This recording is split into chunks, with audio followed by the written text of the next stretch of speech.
Well, welcome to another Tell Me the Story. My name is Joan Osgood, and these stories are brought to you by the Friends of the Sandwich Town Archives, of which I'm a member. Today, I'm pleased to say that we have with us Judy. Actually, Judy's real name is Julia Casperson Hendy, although we like to call her Judy.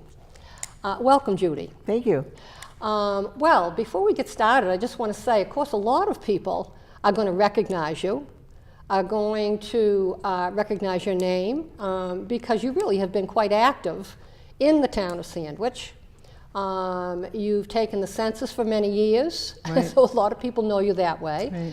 And of course, you were elected town official for quite a few years, our town clerk. Not elected. Oh, that's right, you were appointed, that's right, Right. yeah. So a lot of people know your name and know your face. So, but I'm going to guess that they don't know a lot about your history, your family's history, and your background. So maybe we can begin with that, Judy. Okay. Could you tell me a little bit about, maybe we'll start with your parents. Okay, my mother was formerly married to Burton Kinraid, who had a summer place out in Spectacle Pond. And my father probably met her because he was married to her first cousin down in New Jersey. And brought the children up to spend the summer with them in Spectacle Pond. Sure. And then eventually married her after the first husband died. So that's how he got in the picture. And that became that. But he was Yes. born in South Jersey, and she was born in Philadelphia. In Philadelphia. Spectacle Pond, just for those that might not know, out in South Sandwich. Right. Yes. Where did you live in South Sandwich? When? Where? Oh, on Spectacle Pond. Yes. In a house called the Hermitage. Ah, And it had a big barn, big house. There was the outbuildings. There was a long building that included the Delco system that provided our electricity. That was next to that was the ice house, because the old days they didn't have? Refrigerators. mined the ice from the pond From the and pond. stored it there all summer. And then there was a hay building. Then there was, down on the pond, there was a pump, and that pumped the water up to the house, and that was our drinking water. Wow, so it was really quite well set up Yes. for being so far Right. out.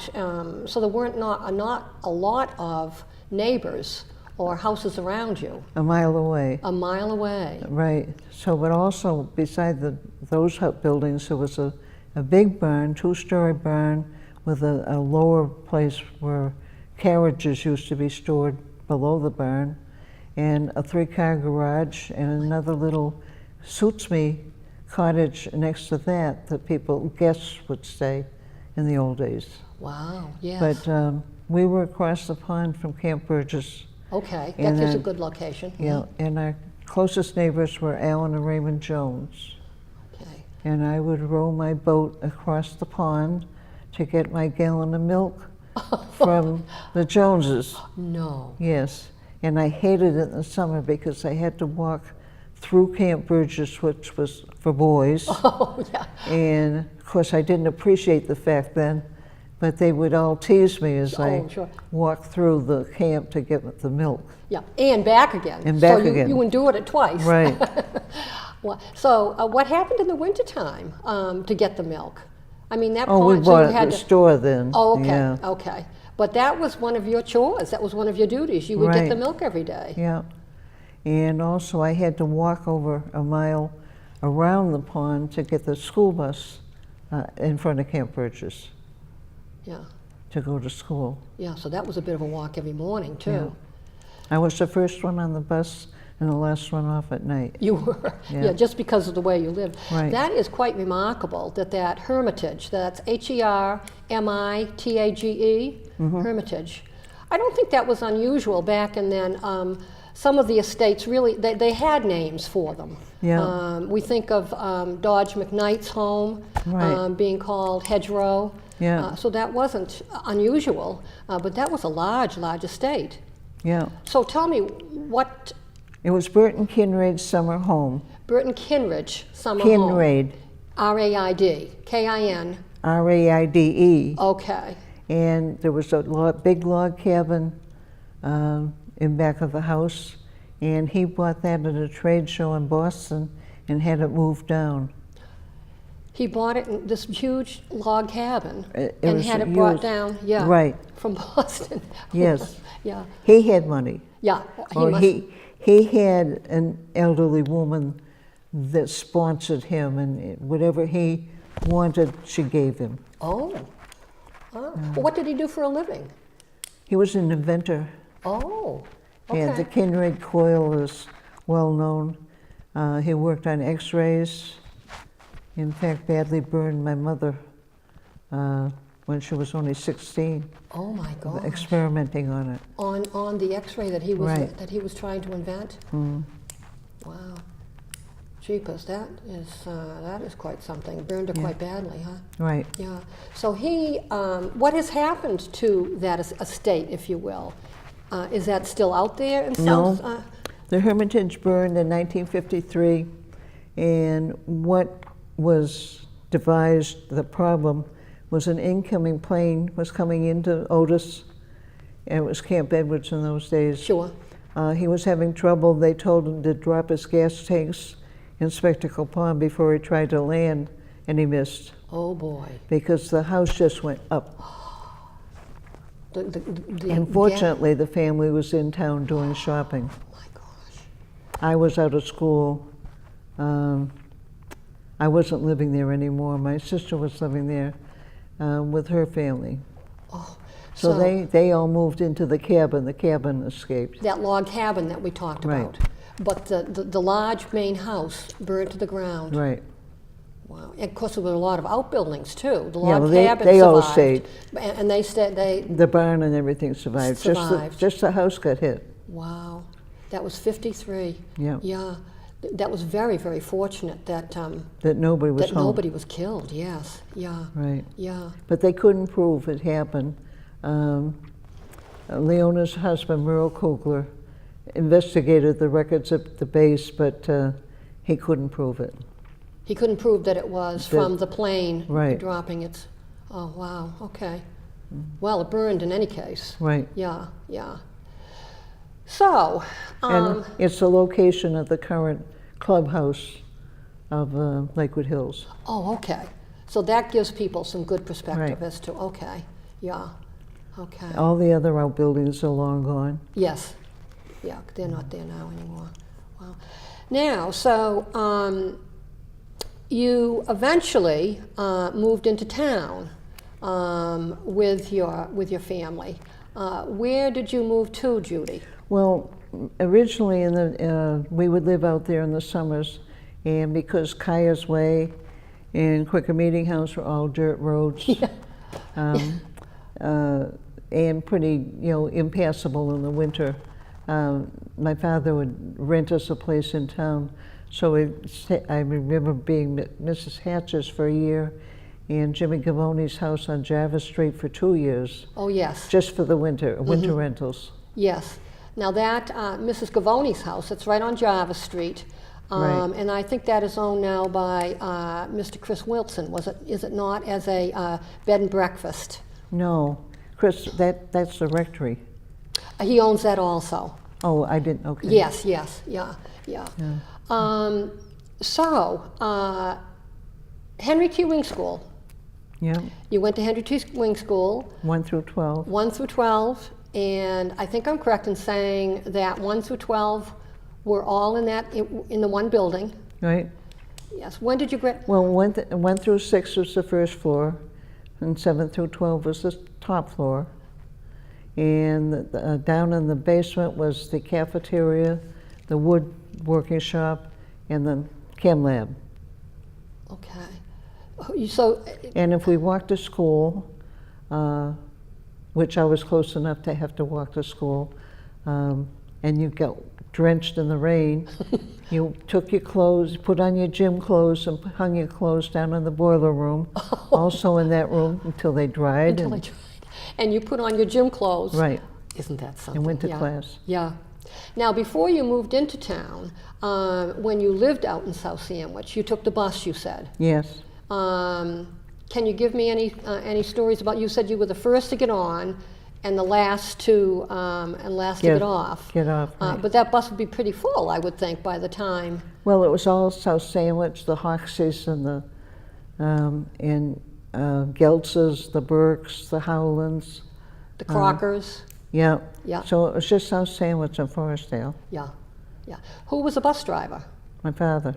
Your father was- Eventually, when I walked to the bus, he wasn't the bus driver then. Uh-huh.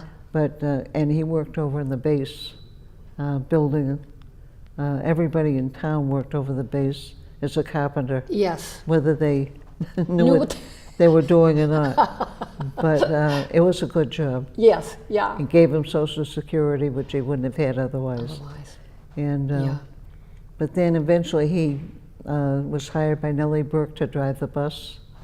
But we were living in town then, Yeah. and there was this. He bought the house that was Annie and Lina Chamberlain's house at the corner of Charles Street and Route 6A, and right in that point. Right in the point. Yeah. Uh-huh, yep. And so we bought that in 1943.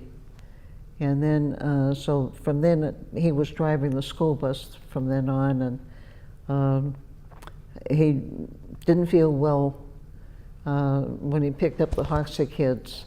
And a little bit later on, he pulled over in front of Peters Pond Park and died at the wheel. Oh, Judy. So Milton Geltz came up and shut the bus off, went over to the Peters Pond house there, and the Van Buskirks owned it then, Yes. and called the police. So, and then my classmates remember me being called out of class. I remember being sent home and seeing the kids standing and he would do the outlying district, then he'd do the town run. Yes. And I would see the town, there was a whole lot of kids standing on Dewey Avenue, and the school had already started, so I knew something was You wrong. knew something was wrong. And yeah. I went around the back of my house, put my bike in the shed, and stood at the shed door and listened to the police chief tell my mother what had happened. Oh, Judy. Yeah. Yeah. Yeah. And how old were you? 1945, I'd be 12. 12 years old. Yeah. Yeah. What a shock. What a Yeah. yeah. So at that point, really, it was your mother and you. Right. Yes. Yeah. Well, I had, my father was married 4 times. Okay. And the first wife and child died very young, probably flu or something, because they both died within 6 months of each other. Yes. Then he married again and had 2 daughters, and they were divorced. And then he married my mother. There was a stillborn son born in 1930. She already had 4 children, so these are all halves to Yes. me. Right. Half sisters and brothers. Right. Yes. Yeah. So after my mother died when I was 3 months old, so my oldest sister, Cecil, took me out to California, Hollywood, where she lived, and stayed out there for that winter. My mother died in May, so she came back the following spring and said, I want to adopt Judy. And he said, no, you can't have her. She says, here's your kid, and left. Oh, boy. So he went out and found himself a lady that was visiting from New Britain, Connecticut, and asked her to be his housekeeper and married her. And I thought she was my mother. All growing up, you thought, I see. Because I was only 2. Of course. Of course. And when he died, somebody said, well, is he going to be buried beside your mother in Philadelphia? Then I knew. Yeah. That's how you knew. Right. So you were. I knew he'd been married to my mother, but I didn't think that I thought that they had just been married, and then he married like Martha, my stepmother. Yes. And I thought that she was my. Of course. Yes. Yeah. Yeah. Okay. Wow. So getting back to the school again. Once you were back into the house right at the corner of Charles Street and 6A, you were going to school at that point. You didn't have a bus then. You probably walked, did you not? I walked. You walked, yeah. I cut through the fish hatchery. Yes. Yeah. That's why I say, and if it rained, Yeah. you hung your clothes down the boiler room. Yeah, but that was a good cut through. Yeah, Yeah. that shortened a lot of it. Did you play any sports? Basketball, You did, yeah. and we were good. I bet you were. 1949, we won the Cape Cod Championship, and that meant playing all the other Cape Cod teams. Wow, yeah. We beat Barnstable for the championship over at the gym on the base. Oh, that's where their gym was. Yeah, Okay. 1949. They didn't have apparently they didn't have a gym at the Barnstable High School? Oh, sure. Okay. Oh, I But see. the But the playoffs- championship game the was at a championship- neutral site. Right. Yeah, I see, yeah. And in those days, there were 6 girls on the team. Mm-hmm. The guards stayed on their half of the floor, and the forwards were on their half of the floor. And the guards couldn't shoot unless you could shoot from beyond the middle line. Half court, yeah. And we went from 1 dribble to 2 dribbles. One dribble, had to stop. Right. And then at a certain point, the rules changed and you could do 2 dribbles. 2 dribbles. Yeah. It was a foul. If you were holding the ball and I batted it out of your hand, that was a foul. Really? Even if you didn't touch the person? Right. So needless to say, I fouled out more than once. Yeah, yeah. It was intended to be a very genteel sport, apparently, back then. Yeah, yeah. And who was your coach?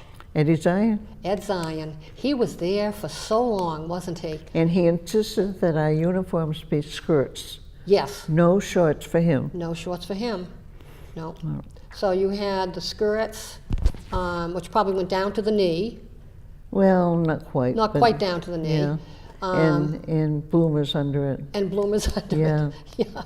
And of course, sneakers. Would he allow you to wear sneakers? Oh, Yes, yeah. you had to wear Oh, sneakers. yeah. Yeah. We had to wear Yeah. sneakers. Who were some of your teammates? Lydia Jacinto. Okay. Lydia Peters Lydia- Jacinto. Yeah. Connie Crocker Carr. Ruth Van Buskirk Chappie. Marjorie Melix Thomas.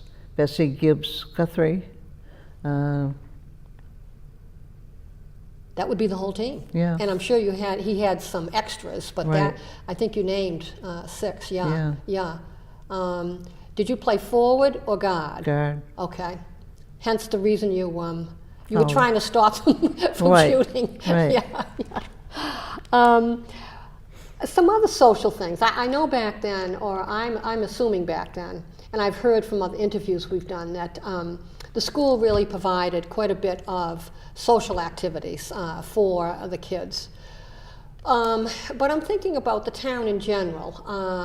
Now, way back then, we had a Campfire Girls Yeah. that was quite active. With Aunt Bertha. Okay, so Aunt you were Bertha part Pierce. of that. Can you Oh, tell us yes. a little bit about that? Yes, with her quite a while, Aunt Bertha Pierce.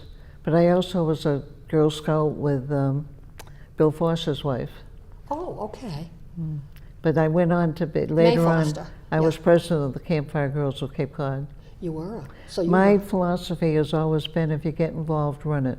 Yes. Then I yes. can't complain. Yes, and you followed that right through And I to do it today, all the Judy. time. Yes, yes. Even up until a couple of years ago, I was chair of the Charter Review Committee. Yeah. I'm president of the Nye family. I just resigned as president of the Willard Family of America. I'm treasurer of the Sandwich High School alumni. I just left the board of the Sandwich Downs Board of Directors. And you're on Foster, the Friends of the Foster. Sandwich Town Archives. Yeah, yeah. That's the only thing I don't run. That's the only thing you don't. Yeah, well, but we're certainly glad that you're on it, that's for sure. Can you tell me a little bit about Aunt Bertha? She was a really beloved, She loved she and her husband. Uncle Howard Yes. Pierce. Yeah. And she just gave her house and her life over to Campfire Girls. She really did, didn't she? Yes. Yeah, yeah. Now she and her husband Howard Lived on Pleasant Street. lived on Pleasant Street. Yeah. Yep, the last house on the left there. And I do recall that she was quite active, I guess, because she marched in Memorial Day parades. Yeah. So she must have been quite active in the VFW, or perhaps she served in. I don't know. I don't know either. Yeah, yeah. But I do know that she provided a home and a place and activities beyond compare yes. for the sandwich girls that joined her. She had a meeting every day. Yes, yeah. She was just devoted to it. Right. Yeah, yeah. What chores, if anything, did you have when you were growing up? Did you have a garden? Did you have? Well, my father had 2 big gardens. Oh, he did? At the Hermitage. He raised all the food that we ate. Oh, wow. And went out and shot rabbits and chickens, and I can remember having frogs' legs. Really? From Mud Pond. Yep. And I helped him. I was much more out with him than with my mother. I was the son that he never had. So you were Tom girls. Right. Yeah. Mm-hmm. So you did? Yeah, we had 2 horses, Monkey Shine and Blackjack, but I never rode them. Oh, you didn't? No. They were mostly for the farm? Yeah. Yeah. Yeah, they weren't riding. Pull the plow and... Yes, yeah. Yeah, because that's what he had back then, pulling Yeah. the plow. He didn't have a tractor. Oh, no. Yeah. Hard work, Judy. Yeah. Yeah, yeah. Anything that you would like to talk about that we haven't talked about so far?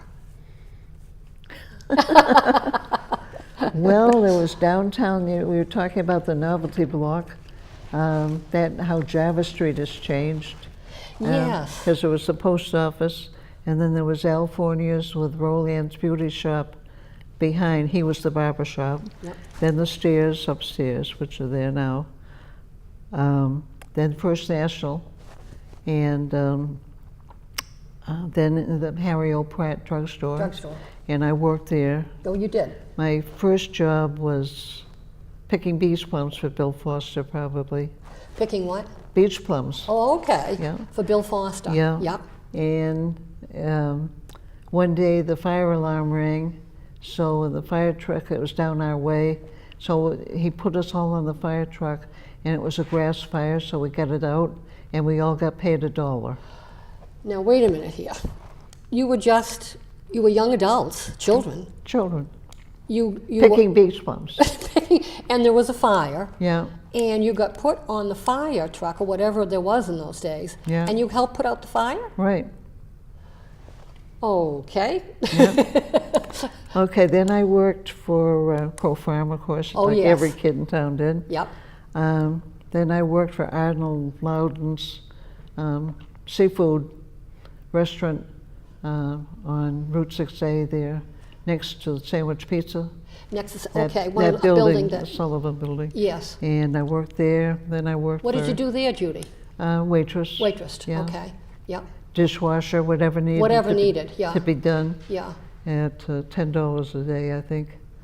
And then I worked in the drugstore behind the soda fountain Oh, boy. primarily. Yeah. Blake Norris was the pharmacist, yep. but I was behind the soda fountain. So what primarily. he more or less, he oversaw Right, the pharmacy. right. So you were making mostly like ice cream sodas, Yeah, hot fudge Fraps. sundaes, fraps. yeah. That was a good job. Oh, yeah. Did you get to have any of that after Oh, hours? sure. Yeah. Who worked with you there? Did any of the other schoolgirls? No. No. Yeah. Carrie Merzero. Okay. She was Harry Pratt's sister-in-law. Oh, okay. Yeah. Mm-hmm. Yeah. Do you Harry re- Pratt owned it, but Right. Norris Blake ran it for him. And He was Mr. there, Pratt too. was there too, Yeah. but he was quite limited leg-wise, Harry Pratt. Yeah. He had some problem, and so Blake did most of the work. Yeah. Yeah. Yeah. So that's when you were younger. How did you meet your husband? Okay. Tell us a little bit all about right, that. So let's go back to the high school sports. Okay. The only thing that they offered was basketball for girls. There was no fall sport. And in the spring, there was only baseball for boys, so I kept score. Okay. for the boys For team. the boys team? Traveled with the boys team. So that went on, and I was a freshman at high school then. So that went on to keeping score in the summer for the Cape Cod League team. Ah, And my husband, Bill Hendy, came down from Medford to play baseball. His folks had a summer cottage in Sandwich Downs. okay. So he came down to play baseball in the Cape Cod League. Yeah. And I was between was- my freshman and sophomore years. So that's how you met. Yeah. And then he stayed and took a PG course before I went to Mass Maritime Uh-huh. the next year. So you got married shortly after you graduated from high school? Tell me about that. No. We were married 1953, and I graduated in 1950. 1950, Because I okay. went to Katie Gibbs for 2 years. He didn't graduate from the Maritime Academy until 1952, Okay. and so we shipped out until the next April, and we got married And you then. got married, yeah. Where did you live when you first were married to Bill? In the same house I grew up. Oh, okay. Okay. And then we bought a house on Pheasant Lane, which formerly was a casino field, Yes. the baseball field where I met him, and I now live on third base. Isn't that a lovely story? Yeah, Yeah, you live right around the corner, right. and you have for years from where you met Right. your husband, Bill Hendy. Yeah. 7 years before. So, yeah. Yeah. How many children do you have? 4, 4 children. yeah. Yeah. 3 boys and 1 girl. Mm-hmm. The 3 boys are all went to Mass Maritime, They did too. and they Just all like their dad. They all became nuclear engineers. 2 of them work at Pilgrim.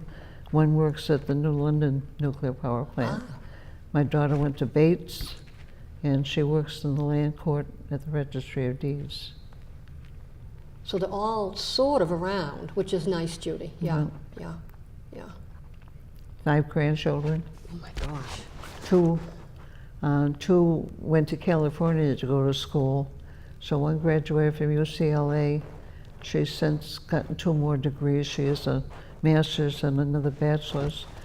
The other one went to UC, University of California in Northridge, and she's in marketing, I think, in production, that sort of thing. Yeah. The next grandson graduated from Northeastern.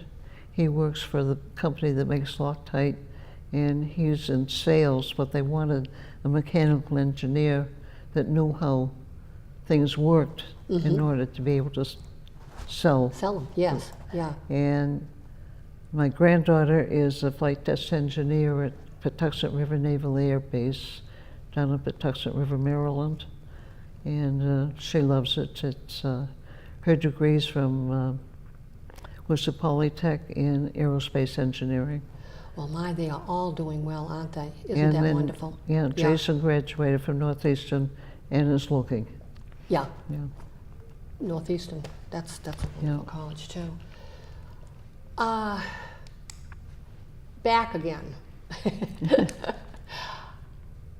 Telephones. Growing Okay. up in Sandwich now, right. initially, can you tell us some stories about the telephones? Because we Yes. didn't always have the dial telephones. Right. but We had operators. My husband's favorite number was 7. Ah, Okay, and so there's the telephone. Of course, our numbers then were Sagamore. My original number is Sagamore 342R. you remember it, yeah. It was a party line, so only 2 on it. Yeah. But it could be up to an 8-party line. Tell me how that, I'm interested, tell me how that worked, because that would be a surprise for some of the younger people listening to this. When you say a party line, what did that entail? Well, if you may pick it up and there's somebody already talking on the line, Right. and if it's an emergency, you tell them, I got to call the doctor. Get off. Get off, yeah. And otherwise, because people that was their social life. Sure, yes, And yeah. but as I say, my husband's favorite number was 7. So I was looking at Sagamore 777, and when the original owner died, I saw in the paper, I called the phone company right up. I said, I want that number. Oh, well, we don't give that out for 6 months Oh, because you're going to get her calls. I said, I don't care. Yeah. I want that number. So my number was Sagamore 777, and now it's 888-0777. So anyway, the other telephone story is, of course, after Bill graduated from the Maritime Academy, he went to sea, and I would sometimes go down to Sandwich Downs and stay with us, have supper with them, with his folks, With his parents. and stay overnight. So if that happened, and I expected, when he got to port, he called. Yes. And so I would call Pat Sorney, the operator, and say, Pat, I'm down at Sandwich Downs tonight. If Bill calls, send the call down there. Yeah. And she would. Yes, yes. Everyone in town during those years really did know all the operators. Oh, right. Yeah, and you could almost recognize their voices, Right. when they picked up. Yeah. Yeah, yeah. So it is very interesting. So you picked up your phone. You said, I want, 777, and the operator would know what that number is, and she'd And put plug. you, and she'd plug you in. Right. Yeah. Yeah. It was all by that. Yeah. Yeah. Yep. And the telephone was right across from Knowlton's garage, Yes. where Yeah. she worked. Yes. Yeah. That was the headquarters. Yeah. Yeah, and I guess they had 4 or 5 operators. Oh, I mean, they yeah. were around the clock, so they probably had more than that. Yeah. Yeah. Yeah. But she was married too, and probably worked nights, because it was always her that I would talk to. Yeah. She was married to Jack Sanford, Yes. Yeah. who played baseball with my husband. With your husband, yes, Right. I recognize that name. Yeah. I had a great aunt, Stella Russell Bennett, who was a telephone operator. Right. And, we always recognized her, so we'd pick up the phone, Stella, give me Grandpa's house, Yeah, right. Yeah, and so I think we got dial phones, as I recall, it was back in the late 60s when we were able to finally start dialing. Did you go on a class trip? We went to Washington with Ross Raymond and his wife, You did. but we raised so much money, we went down to the Endless Caverns and down into Virginia as well, Oh. stopped in Gettysburg. We had So- a great class trip. Yes, and then, of course, that was dependent upon, actually, you raised enough money to be able to do that. Right, and Yeah. we had the 15 people in our class, but John Poloni's mother wouldn't let him go Oh, okay. because we may corrupt his morals. Oh, okay, okay. But so you had 15 people in your graduating class? Right, Yeah. 10 girls and 5 boys. Wow, yeah. And none of us married any of them until later on in life when Lois Armstrong McLaughlin married Carsten Howland. Okay. Second marriages for both. Uh-huh. And they were classmates, is what you're saying? Right. In that class of 1950? Right. Yeah, yeah. Well, this has been really fun, Judy. Good. Anything else that we'd like to chat about? I know we could go forever. Right, Yeah, yeah. yeah, yeah. It was a loss to lose Jill Jilson because she could go on forever. Yes, yes, And, yeah. Judy is speaking of one of our beloved members of Foster, Jill Jilson, who we did do an interview with. Yeah. So that was quite wonderful. Well, I'd like to thank you, and like to thank people who are tuning into this. We are on SCTV's website, and we are also on our Sandwich Archives website, which actually what you would do is to get on the Sandwich Public Library's website, and our archives is one of the drop-downs on that website. So thank you again. We look forward to doing another Tell Me a Story, and thank you, and goodbye for now.